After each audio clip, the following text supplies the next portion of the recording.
As we've heard many times, crisis creates opportunity.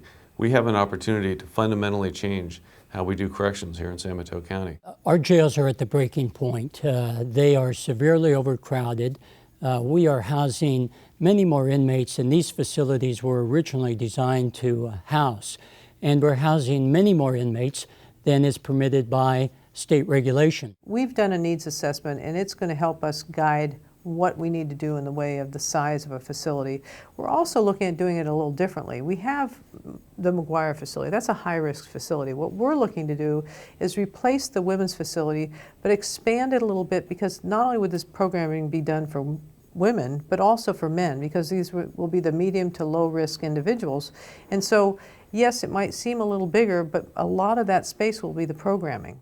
If we could break the cycle of recidivism, if we could have space available to do successful treatment programs where people are going to be able to stop committing crimes, that would definitely not only benefit the job we do, but benefit public safety as a whole.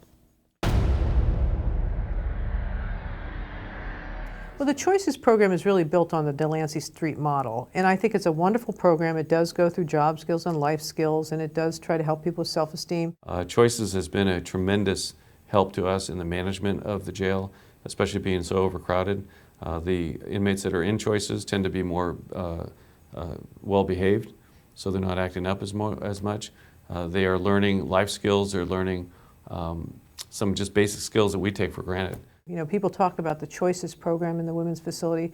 The times I visit, there may be a dozen women in that program, and then you have 138 or so that are doing nothing. I call it the Choices program and the Excuses program, which means all of those women that are there, and 99.9% of the people come out of jail, will have done nothing other than watch TV during the term while they're there. To me, that's unacceptable, not only for themselves, but for the community as a whole.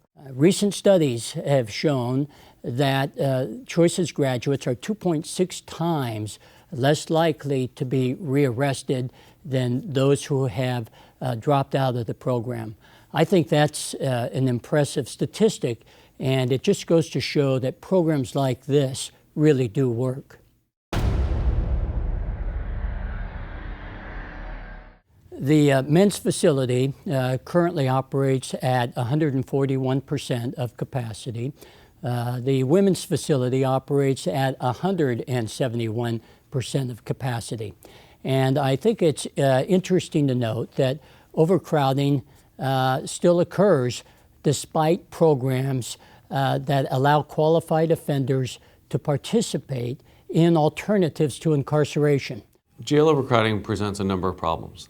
There are legal challenges that we face, there are safety issues that we face, and then there's the effect on public safety. Unless we build a new jail, we stand the distinct possibility that a federal court will impose an arbitrary cap, and people will not be held accountable for the crimes that they commit. Just the fact that our jails are overcrowded means that we need to take a hard look at what we're doing currently in our system.